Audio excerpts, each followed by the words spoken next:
There's a story my mother tells about her great-grandfather, who was a nitrate mine owner in Chile in the 1800s. And he was very wealthy, had a 3 or 4 story huge mansion in Santiago, and 7 or 8 kids, and just quite the pillar of the community. Well, one night he has this dream that there's a horrible earthquake and the house is leveled and everyone is killed. And he's completely freaked out when he wakes up the next day, to the point where he decides that he's going to sell off the giant mansion and move the entire family on the outskirts of town into a one-level house so that they're safe. Well, everybody in the community thought that he was completely insane.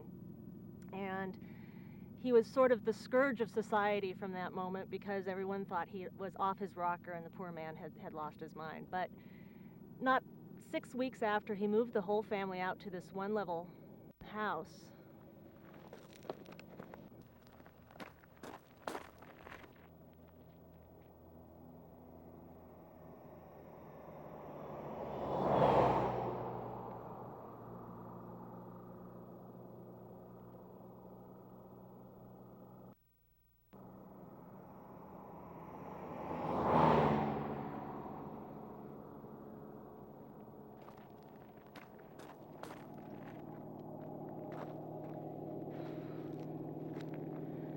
not 6 weeks after he moved out there, there was the largest earthquake in Chilean history, leveled entirely the city of Santiago.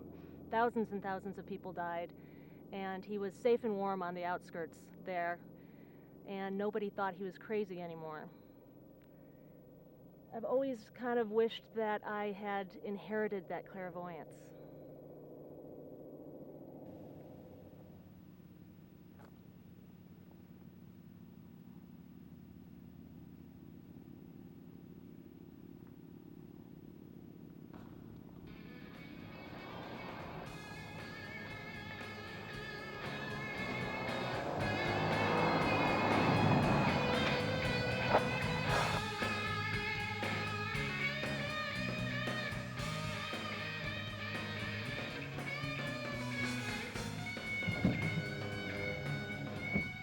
So, where are you headed?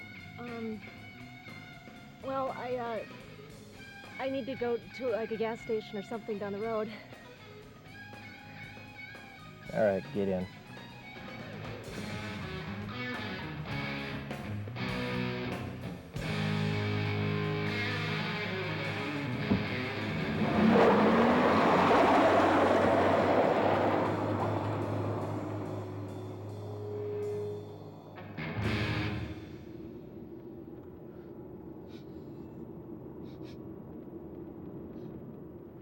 Been out here a while, haven't you?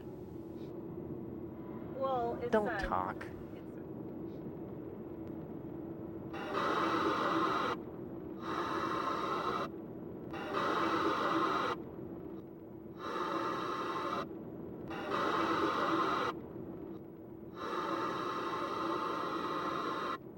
All right, fine. Talk. So, do you live in this area, or...? Living, if that's what you want to call it.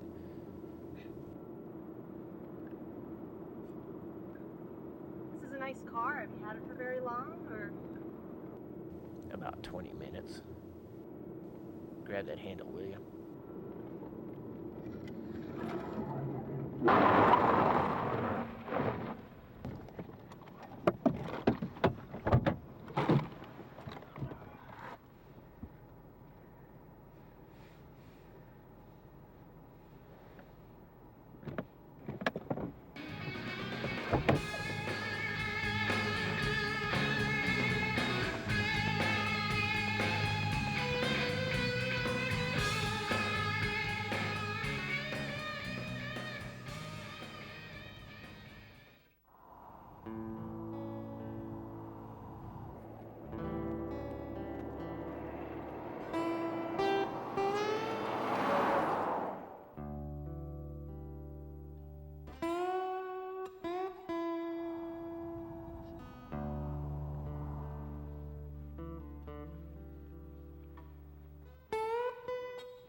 Hi, how you doing? Oh, not great.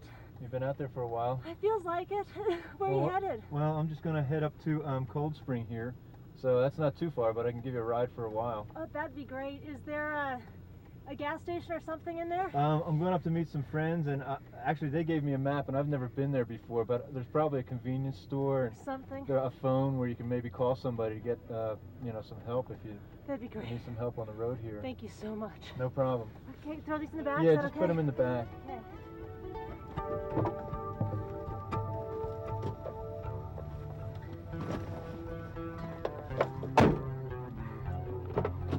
I really appreciate this. It's not been one of my more stellar days. Oh, well, yeah, we all have those. That happens to everybody, I know.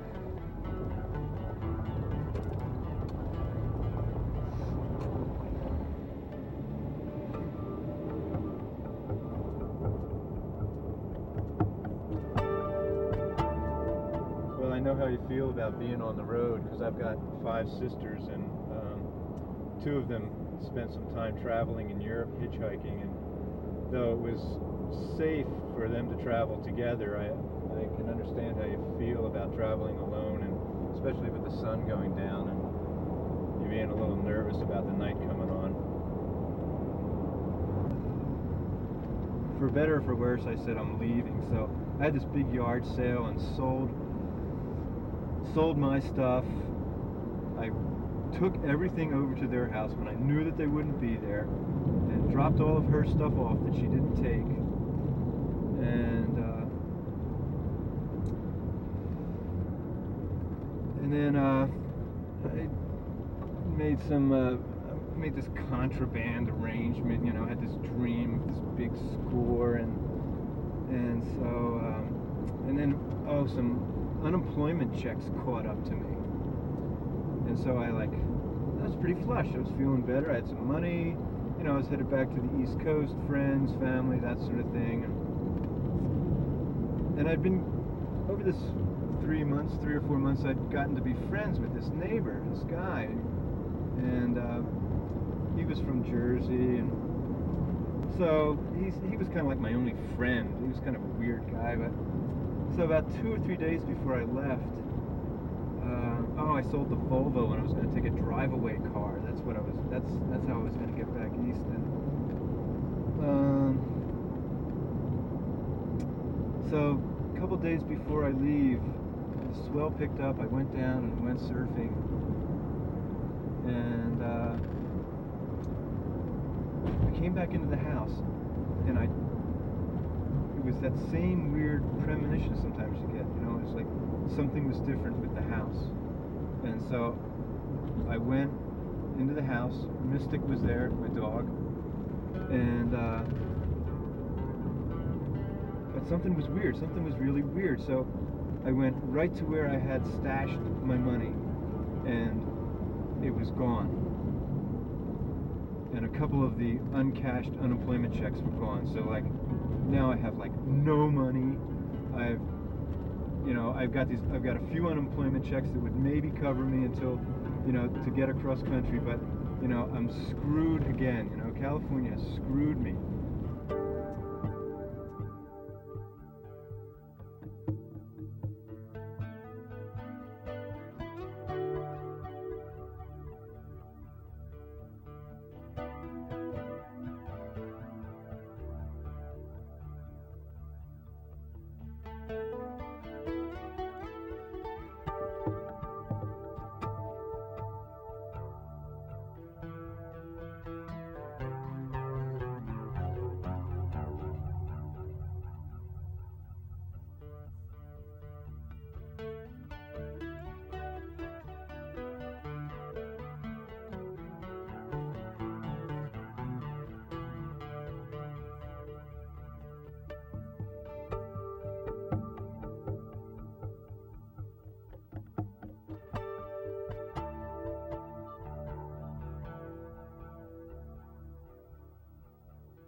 rooms available? Yes, it is. Oh, good.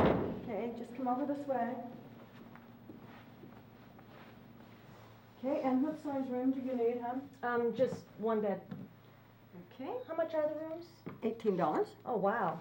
Okay, great.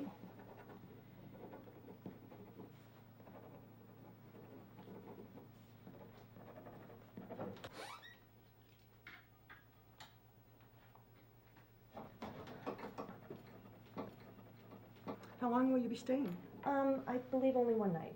Okay. I hope only one That's night. good. And I do need your car license number, please. Actually, I don't have my car with me. It's broken down. I hitched a ride in, so. Okay, so we just put on foot. Okay. Okay, and you have room number 3. If you'll just go to your right around the archway and down the hall. Okay. It's on the right-hand side. Great. Thank you very much. You're welcome. Oh, did you know that your name, Maya, in Sanskrit means illusion? No, I didn't. Oh, that's Huh. strange. That is strange. Well, thank you Okay. again. You're welcome. Bye-bye. Bye-bye.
When I was about 6 years old, I had my first confession at church, and we had a really cool priest at our parish. And he decided that it would be really hard for little kids to go into the confessionals. It'd be really scary. And so he decided that all the little kids would go into his office and be able to sit across the desk from him and just talk to him like we always do. And so I had to come up with something good, because at 6, you don't usually have a lot of really big sins to confess. So earlier that week, though, I had bit my sister's finger, because she was wagging it in my face, telling me that I couldn't play some pool with my brothers and sisters. So I told him about that and said, well, I guess I did do something. My sister made me very angry, and so I bit her finger really, really hard. And he said, well, you know, Maya, you really shouldn't do that. That's not the way to take care of your conflicts. It's a very bad thing. You shouldn't hurt people like that. And I looked at him and I said, well, geez, Father, nobody's perfect. And my mother's always told me that when he came to dinner the following Sunday to tell that story to my mom and dad, and they laughed a lot over it, I guess, that when she heard that story, she knew immediately who I would be when I grew up, because I have a tendency to still have that attitude that nobody's perfect, and so you just sort of accept that and go on.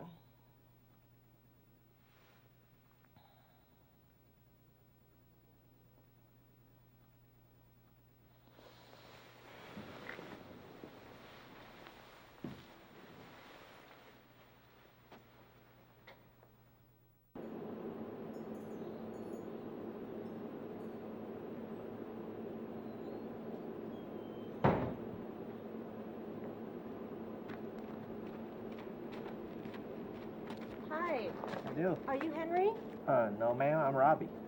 Oh, okay. Hi, Robbie. I'm Maya. Do you know anybody named Henry? I was told in the office that he might be able to fix my car. Oh, yeah. Henry, he's got a garage in Pahrump. It's about 30 miles down the road. 30 miles? Is that the closest place? Yeah. Oh, okay. You had car trouble? Yeah. My car's just on the side of the road, and everything I own is in it, and I need to get it fixed as soon as possible. Is there any way for me to either get over to his place, or does he come over here ever? I see him all the time. I'll tell you what, if you want, you could leave your keys with me here, and I'll get him to. I'll take care of it, and I'll tell him. So it's right up this way. Yeah, I'm hoping it's a VW Bug, and I think it'll probably be the only one on the side of the road. Well, sure, I'll take care of that for you. No problem. Really? Sure. Let's see. Okay, all right. Okay, that'd be great. Thank you. I really appreciate it. This is the key right here. Thank you. I appreciate the help. And you work here, right? So I can see you again in a little bit and get kind of an update? I'm around all the time. Super. Thank you very much. Okay, bye.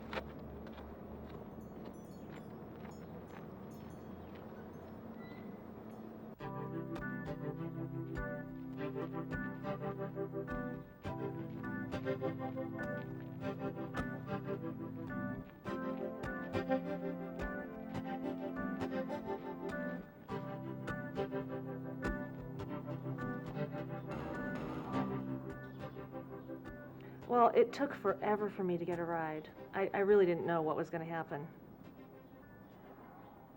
Yeah.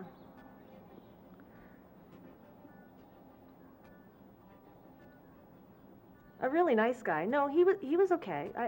I was not worried about it. I mean, I asked him some questions. It worked out okay. He was really nice. Well, he had like 5 sisters, and he was talking about them hitchhiking through Europe and stuff. So, I made the judgment call, and it worked out fine. It worked out great.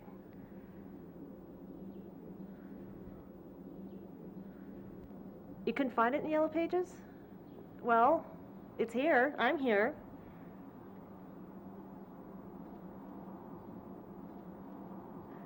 Well, it's not your average Motel 6 or anything. It's, I don't know, it's kind of funky. It's this sort of big U-shaped thing. Well, it's got this little opera house and a sort of a wagon wheel sort of museum thing. The people are really nice. They're really old, but they're really nice. Well, it's only $18 a night, so, I mean, seriously.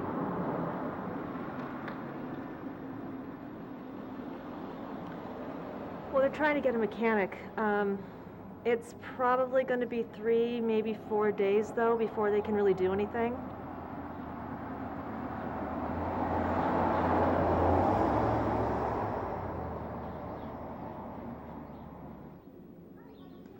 Okay, yeah, I'll think of it as a forced vacation.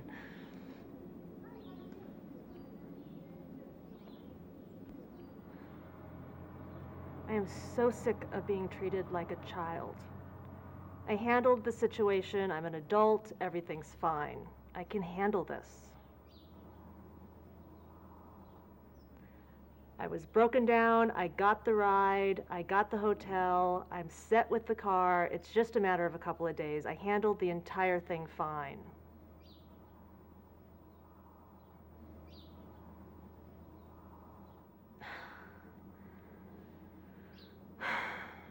No.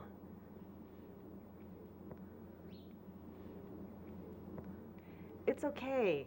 No, really, it's okay. I promise you everything is going to be fine.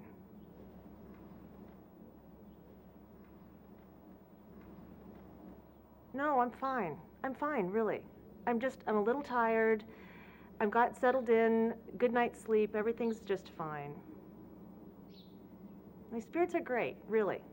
I'm going to get through this fine. It's not a huge deal.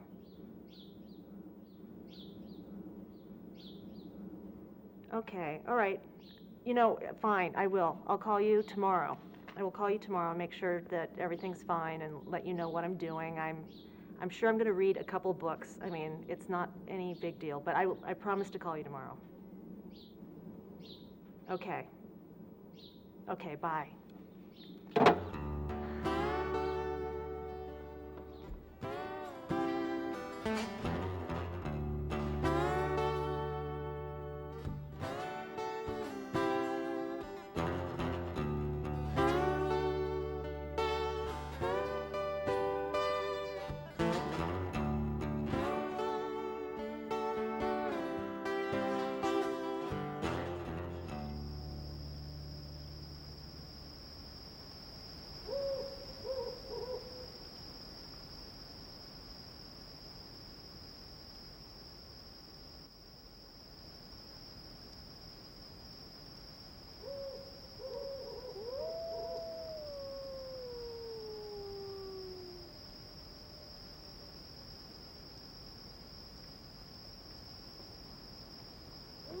Hi, want some company? I'd love some company. What brought you out in my desert? Oh, well, I'm afraid it's a bit of an accident that I'm here. My car's broken down, and so I'm a little stuck. How far down out are you? I think I'm quite a ways. I sort of lost track of how many miles I've come, actually. But as far as I know, it's still there, so. Did you lock it up? Yes, I did. Got all your personal stuff? Everything I own. Hey, that's good. Yeah, it's still a little nerve-wracking, though, I'm afraid. Where'd you start from? I started from Las Vegas. Didn't get very far. No, I did not get very far. I have a lot longer to go. I'm not quite sure how this is going to play out. Where are you going towards? Oregon. Where in Oregon? In Medford, Oregon, southern. Oh, yeah, I've been there. It's really quite beautiful up It's there. very pretty. It's very pretty. Still can get down into California every now and then. If you want. Yeah. How long have you lived in the desert? Oh, just almost about 7 months now. Oh, really? Yeah. What brought you out? Oh, came out for a lifestyle change, you know, my husband died and stuff, so came out here to start over. Do you have any kids? No, we never had any kids. Really? No. How about yourself? No. And I don't really see that happening for me either. No? I just don't have that pull, I guess. I'm not sure. What about parent pressure, isn't it? Oh. I have more than enough of that. Yes, More than enough. In yes. fact, it's a continuous thing, I think. Aren't they great? Yeah, but I just can't picture it. I'm not sure why. I know so many women who really feel strongly about it and who really feel that it's incredibly important to their lives. And I guess I can understand that, but on the other hand, I just don't feel the same way. Biological top clock ain't ticking here. I don't know that I ever had one. They missed me in line or something. I'm not sure. Yeah. I'm not sure. No, I didn't have that either, so. Really? Yeah. You know, we didn't have any kids. We were married 18 years, and when he died, it was just, you know, we had reasons, and society just had to deal with my reasons. Right. Did you ever get much problem from anybody for that? Oh, we took a lot of flack in the beginning. Really? Yeah, and as time has gone on and society has changed, and people are now more aware of what, you know, the responsibilities of kids and stuff like that, you know, the slack, you know, the people with the pressure has really backed off with me and backed off with us when we were married. It's just, more people were envious of us that we didn't and got to travel versus having the kids and stay at home and feed the kids and put them through school. And that whole, you know, gamut, and have 2, 3, 4, 5 kids, you know, it's like, nah. Yeah. Now they're jealous. Yeah, I can imagine. Yeah. Well, who did you get pressure from, really? My colleagues at work. Other women? Other women. You know, Other that's women. exactly what I find, too, when we get into conversations about this. The other women are the ones who really just don't understand how I could possibly think of living a life without children. Yeah, it's like something's wrong with you. Exactly. Yeah. And the ones who have had children in particular almost treat me like I couldn't possibly know how unhappy I am. Oh, yes. Oh, you're definitely unhappy. Yeah, and I just haven't figured that out yet. Yeah, no, they're going to figure it out for you, and they're going to tell you. Exactly. Yeah. It's a strange thing, isn't it? It's Oh, very yeah. odd. Very odd. You know, they just, I just feel that they're jealous. It's a nice way to put it. I mean, I'd like to think that, too. I hope that that's what it is, but, you know, sometimes I have to wonder. I'm They just would not love sure. my lifestyle. They would love to have my life. That's great. When later on this evening, when you feel like it, just stop by with the ice cream parlor and have an ice cream. Oh, that'd be great. Yeah, Thank you. we'd be on the house. Oh, that's wonderful. Okay, Thanks a lot. It's just nice having somebody to talk to out here in the middle of the desert, isn't it? Thanks, it sure Yeah. is. It's helping me out a lot. Oh, good luck in getting your car going and getting up to Medford. Thank you very much. Okay, you take care. Thanks. You have a nice Hey, night. you too. Bye-bye. Bye-bye.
Hey, Robbie. Oh, good morning, Maya. Morning. Do you know what's going on with my car? You know, Well, I gave the keys to Henry in Pahrump. He, I'm sure you hadn't. Okay, who's Henry? Well, he runs the garage, and I think he's gonna get with you soon. He's probably really busy because he's the only one there, and It's been days, though. It's been days. Why am I not hearing? Well, you know, it's Death Valley. Things move slower here. I'm sure he's gonna get to you right away. Is he going to be calling me? Is there any way I can talk to this person? What? When I see him, I'll tell him. I'll ask him. You know what's going. When are you going to see him? Is he close by? Can I talk to him? Well, it's not very close. You know, it's down the road, down Bella Vista there. You know, while you're waiting, you know, have you seen like the cemetery down there? It's really neat. I mean, there's a cemetery down there. That's fine, And but there's like, you know, in Death Valley, there's the hills and Badwater. I mean, it's like the lowest point in the country. And it's really cool there. I don't have a car, though. Well, I'm okay. not on vacation here. I have people waiting for me somewhere else. I've been hanging around for days. I have a lot of things I need to get done. This is really, really, really urgent now. But while you're here, I mean, until you get it, you should see what there is. I mean, make the best of what there is. I'm doing my best to help you here, and we'll get it just as soon as we can. Do you have any idea when that is? Any idea at all when I will be actually getting my car? I can't speak for what he will do, but I would think that probably by the end of the weekend. By the end of the weekend? I can't possibly be here that long. I can't possibly be here till the end of the weekend. I've been here for way too long as it is. Please, help me out here. I gave you my keys. Okay, give me my keys back. He has them. I don't have them. He has them. I can't give them to you. I want to talk to this guy. And I want to talk to him right away. Is there any way we can get a hold of him today? Now. Well, I'll do what I can. I'll do what I can. I'll try to get a hold of him. I'll tell him that you're in a hurry, you know, and that you need to go. Are you going to call him? You're going to go out there? I'll take care of it. Things will be fine. Don't worry. I'll take care of it. Okay, so I'm going to check back with you, like, right away. Oh, Can you, like, take care of this now, this moment? Well, I'm a little busy, but as soon You're as a little busy doing what? I do things around here. Okay, all right, okay. I'm going to go grab something to eat, and then I'm going to come and find you again, okay? In just Well, a the couple diner's hours. got great sandwiches. You should try Okay, it. fine. Fine. Okay. Thanks. Okay, have a good morning. Okay.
I was married to the most wonderful man in the whole world, and we were married for 18 years when he passed away.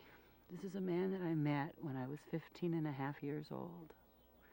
The day I met him on April Fool's Day was the day I knew I was going to marry that man, and 9 years later I was able to do that.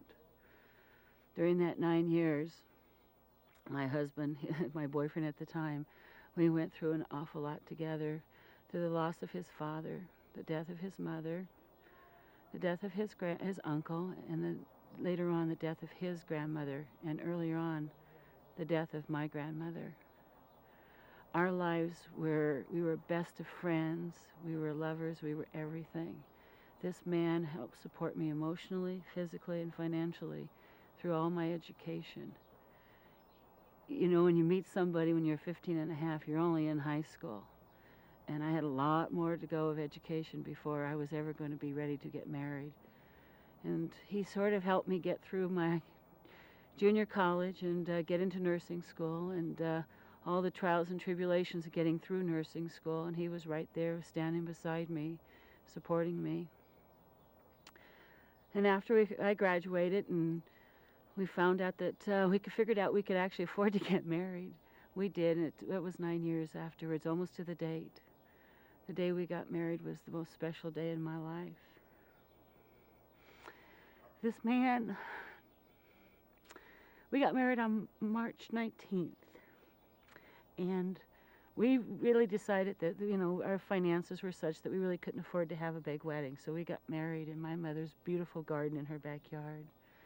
And I didn't have a wedding dress. I just had a beautiful jacket, and on my jacket I had a hair brooch that was worn by my great-great-great-grandmother, and it was her blonde hair that was woven into a brooch. I don't know, there's just so many different kinds of people that pass through here. And for myself, I'm not married or anything, and I guess that was always a thing that puzzled a lot of people.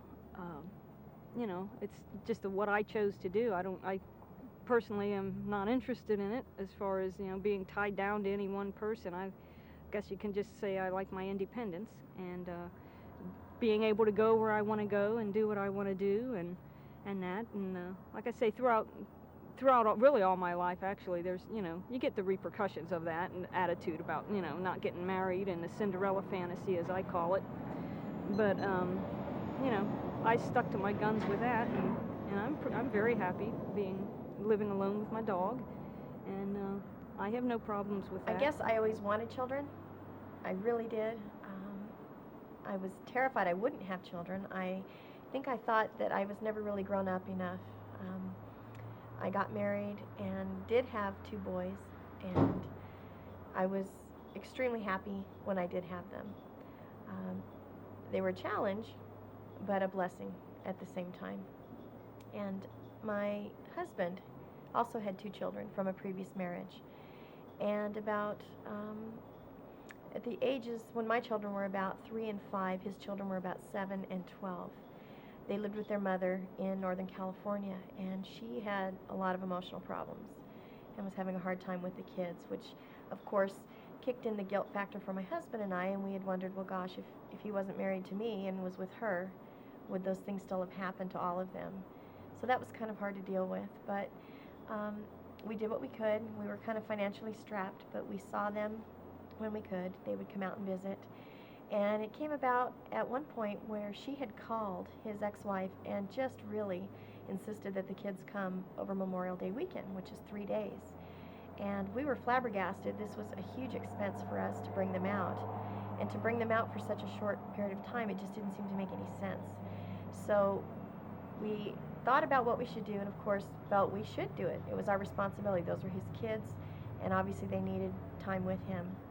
So we went ahead and charged the tickets and went further into debt and brought them out. And they were supposed to arrive on Friday of that weekend. And on Thursday night, his ex-wife's sister called and said, you know, that his ex-wife was in the hospital. And she was in the hospital because of an overdose attempt. And she had taken her younger son's medication.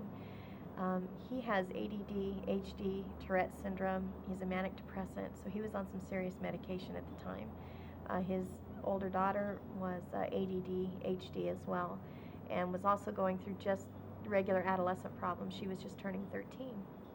And I think the worst part of the phone call was that both of his children were sitting in the room when their aunt called to tell my husband that their mother had planned this whole thing out to send them out to Las Vegas to be with us so she could kill herself using his medication. And I remember thinking, you know, what does that do to a kid to hear something like that this was all planned and they were a part of the plan? So we were even more eager to get them out and to stay with us. And it ended up that what was supposed to be a weekend stay was 9.5 months with his son, and his daughter ended up staying 1.5 years. We had taken her to try to help his wife adjust to whatever it was she was going through. And it was an incredible 1.5 years. It was a big strain on my family and on my children that were in my home, as well as all of us trying to deal with this blended family, especially with 2 kids who had so many problems. I remember thinking back at the time, gosh, you know, is this really what I wanted when I said I wanted children? This is a lot more than I bargained for. I had this boyfriend for quite a few years, and he was the big boyfriend. Most women have that one man in their life that is the big one. They're not usually good for you, but they're always the one that meant the most or gave you the most rush of emotions. Well, this man had a real problem with drugs and would blow all the rent money on cocaine. It was just a real problem all around. But I was going to fix him, and he was going to be fine because of me. Well, eventually, of course, that's not exactly what happened, and in order to save myself, I had to leave. So I moved out of the state and as far away from him as I could get. And after about a year of not talking to him at all, I got this urge to try to find out if he was okay and what sort of was going on with him. So I tried to track him down because I wasn't sure where he lived anymore. And I got a hold of his sister in Idaho and found out that he had gotten into some more trouble and that he had tried to move to Idaho for a while, had moved back to the original town in California. And I called, I think, probably 3 other people to try to track him down, but nobody quite knew where he was. So about 3 weeks maybe after I tried to get a hold of him, I got a call very late one night from my best friend who lived in the same town, who had just found out that he had been killed.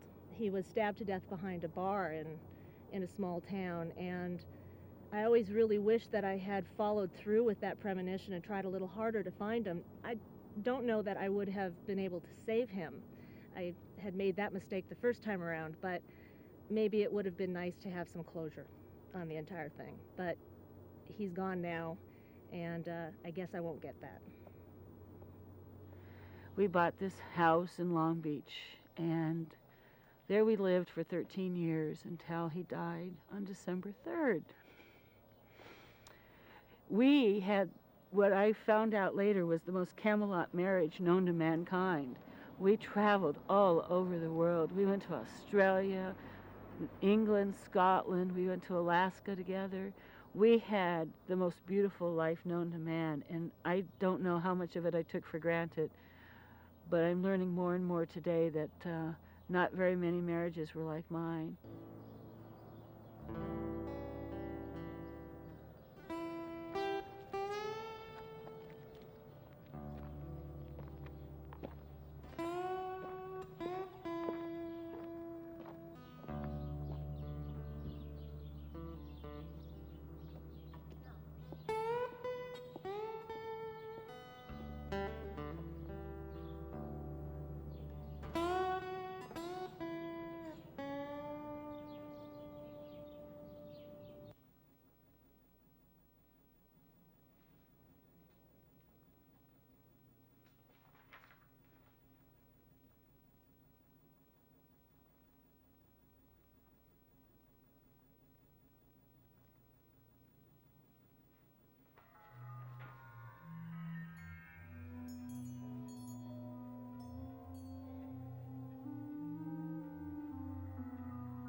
I'm sorry, you startled.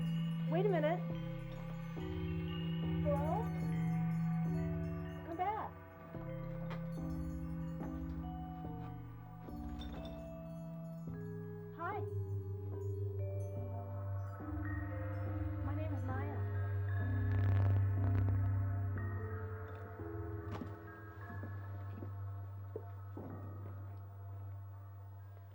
What do you have there? What's your board?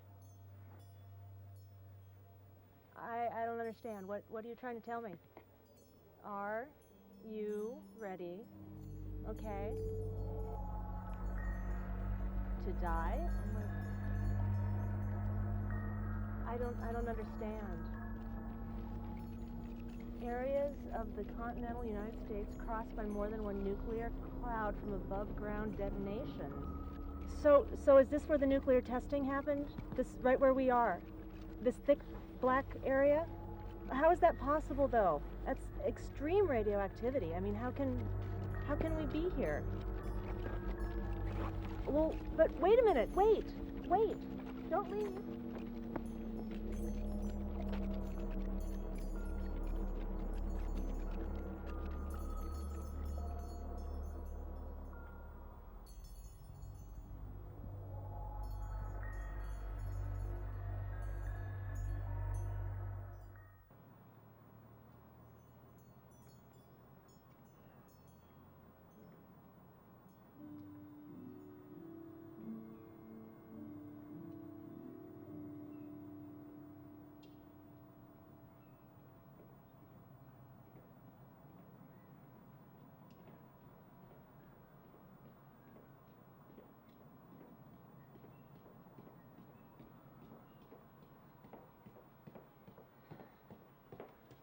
Robbie, where's my car? Where's my car? Where is it? Henry has it. Henry has it. Why don't I have it? I don't think he's got to work on it yet. He hasn't got to work on it. There's nothing out here. What other cars could he possibly be working on? Well, he... Come on. I need my car. Where's my car? Where's my car? I think that I don't know. You don't know? Wait a minute. What do you mean you don't know? Where's my car? I need my car. Now. You're awfully angry. Of course I'm angry. I've been here for way too long. I have people waiting for me. I have to leave. Now I need my car, this very moment. I want my keys. I don't care if it's running anymore. Just give me my car keys. Okay, can you do that? No, because Henry has the keys. I gave those to him. Go to Henry and get my car keys. Okay, but I don't think he's in town this weekend. I think it'll probably be a couple of days before he comes back. He's not in town. You just told me that he had it over there. Well, the car's over there. Okay. You know what? I'm sure you're a perfectly nice person and everything, but this is ridiculous. This can't happen anymore. I'm going to have to talk to somebody else. This isn't going anywhere. I think you need to calm down. You need to learn to relax. Don't tell me to calm down. I have to get home. Everything I own is in that car. Now, you've been screwing around with me enough. Every time I see you, you tell me that it's being worked on, and I don't have any car. Why is it taking so long?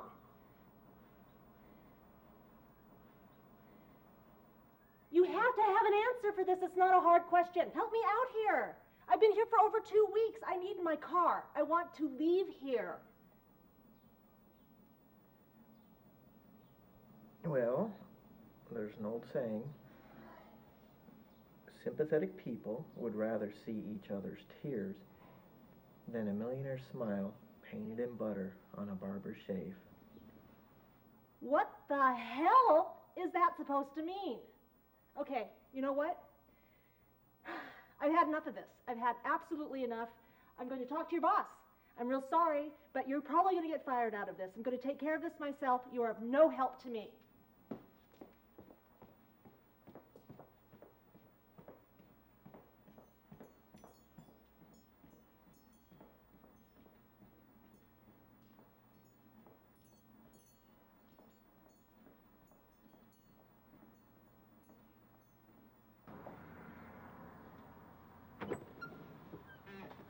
Right down there. He's right down there. Oh, well, he was right down there at the last bench. No, don't see him. What do you look like? Well, he had a red check shirt on and he had brown hair. His name was Robbie. He said his name was Robbie. Robin. Robbie. No, that would be Robin. And oh, okay. he isn't a real person. He's a ghost. He's a ghost. He's a ghost. He just comes and goes whenever he wants to be seen or talk to someone. But he isn't with us. A ghost. You're saying Yeah. this guy's a ghost. Right. Okay, well, I'm sorry to have bothered you. No, I'm sorry Robin bothered you. It's okay. Okay. Thanks. You're welcome.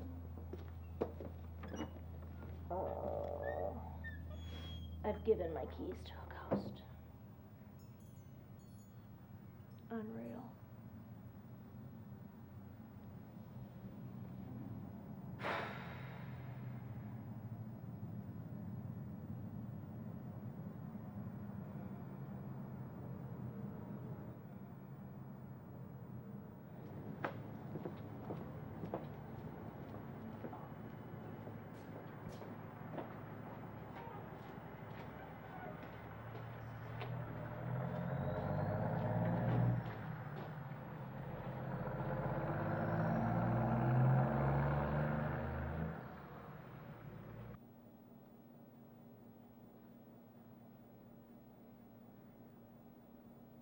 Well, the first time I had any sort of an encounter here, I was here for maybe 2 months, living here.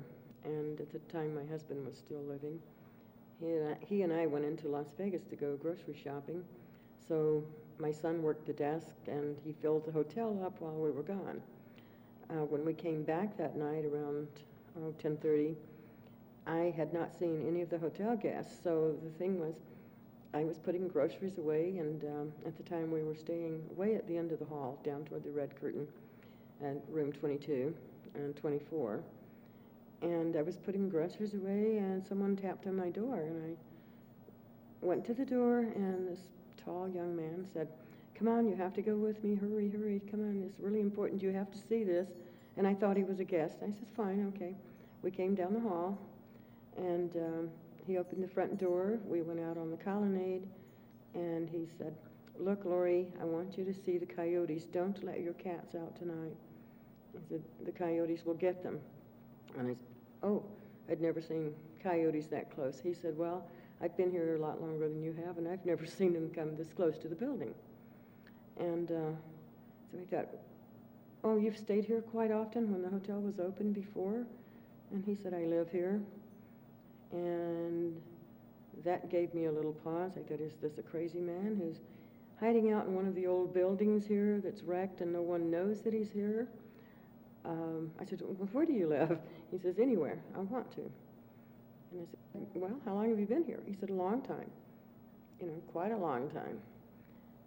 And I said, "Well, what's your name?" He said, "Robin." And I said, "Oh, okay." I said, "Well, Robin, I know everyone who lives here." And he said, "I'm afraid not."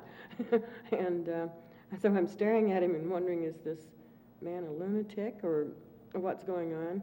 And suddenly he just put his arm out in front of me like this.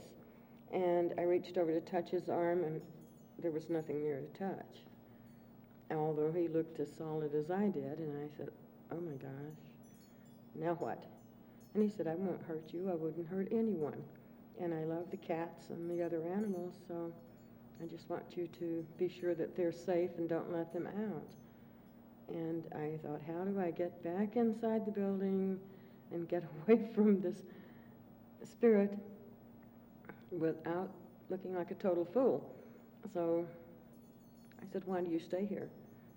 And he said, "Because I like it and there's others here like me. It isn't lonely." And so I stood there for a couple of seconds, and I said, "Well, Robin, I think I have to go in now." And he said, "Oh, okay, but I don't want you to be afraid." So we both walked back into the lobby. I locked the door back and started down the hall, and I got halfway down the hall, and he called out, "Good night." I turned around and looked at him, and he just disappeared. And so I went running down, and my husband was in the room watching television, and I started telling him. He was watching news. I started telling him what happened. He said, "Well, what did he look like?" And I described him as being maybe 5'10" or 11, rather slender, with light brown hair combed straight back and wearing a check shirt. He said, "Oh, that's the guy I see in the kitchen in the mornings." And I said, "Uh-oh."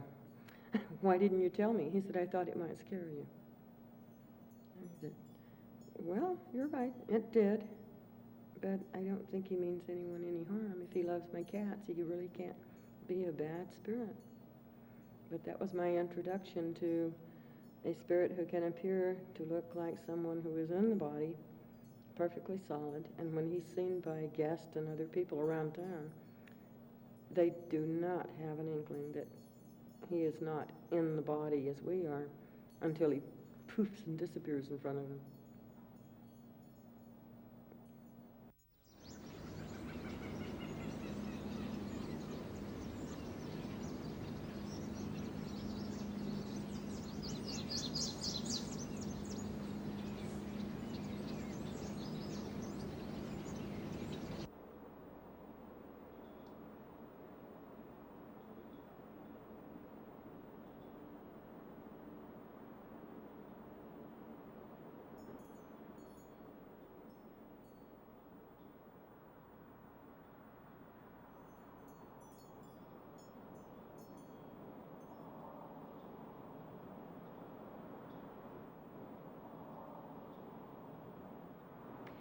I think I chose to hang around here because of the kids.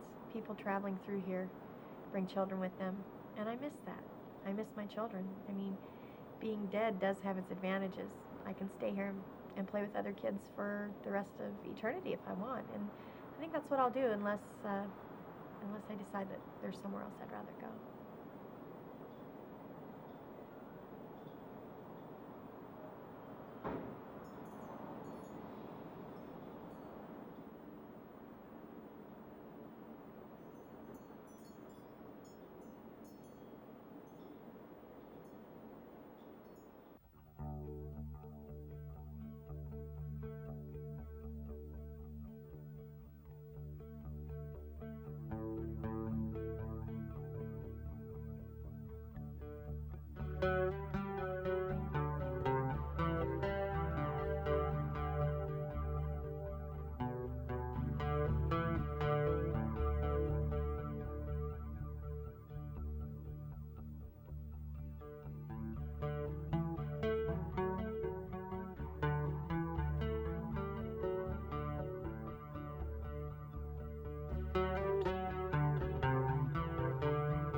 It's funny how I came here. It was really an accident.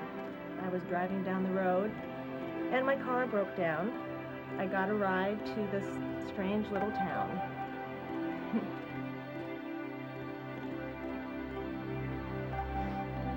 I love it here. I belong here. It's the only place I've ever been where I feel completely and totally myself, at ease, and at home.